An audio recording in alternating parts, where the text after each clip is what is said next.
भाई तो भागवत है यार। ये भागवत है, इतने ये तो पाखंडी करते हैं और नु कहते हैं कृष्ण जी प्रकट हुए हैं। तो मेरे घर में इसका पाठ भी हुआ है। पाठ हुआ है तो तूने तो नहीं पढ़ी, जो पाखंडी बैठा वो पढ़ के चला गया ना, और जो मूल चीज है वो तेरे तो पता ही नहीं कि कृष्ण भी जन्म लेके मरता है।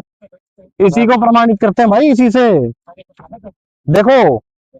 और जो ये कहते हैं ना कृष्ण जी वासुदेव वासुदेव है, वासुदेव उसका नाम इसलिए नहीं है कि उसका सब पे व्याप्त है। वासुदेव उनका नाम क्यों पड़ा, पहले तो आपको ये भी दिखा देते हैं कि अब मैं वसुदेव जी का पुत्र हूं, इसलिए लोग मुझे वासुदेव कहते हैं। वो वसुदेव के पुत्र थे इसलिए वासुदेव कहते हैं, वैसे वासुदेव नहीं है वो समर्थ भगवान। उन्हें वासुदेव कृष्ण बोलते हैं। वो इसलिए कहते हैं कि उसके पिता का नाम वसुदेव था, ना तो और कोई कारण नहीं है।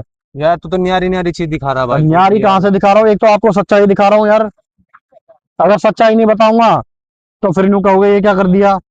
अब देख भाई दिखाऊं तुझे, दूसरा अध्याय है, भगवान का गर्भ प्रवेश और देवताओं द्वारा गर्भ स्तुति। ये ले दिखा देता हूँ, ठीक है। अध्याय 2 दसम स्कंद, स्कंद के अंदर दूसरा अध्याय है। वहां नंद बाबा के गोकुल में वसुदेव की पत्नी रोहिणी निवास करती हैं। उनकी और भी पत्नियां कंस कंस से डरकर गुप्त स्थान में रह रही हैं। इस समय मेरा वह अंश जिसे शेष कहते हैं, देवकी के उदर में गर्भ रूप स्थित है, उसे वहां से निकालकर तुम रोहिणी के पेट में रख दो। कल्याणी, अब मैं अपने समस्त ज्ञान बल और आदि अंशों के साथ देव का पुत्र बनूंगा और तुम नंद बाबा की पत्नी यशोदा के गर्भ से जन्म लेना। आगे आपको और दिखाते हैं जरा, कि देवकी के गर्भ में भगवान विराजमान हो गए थे।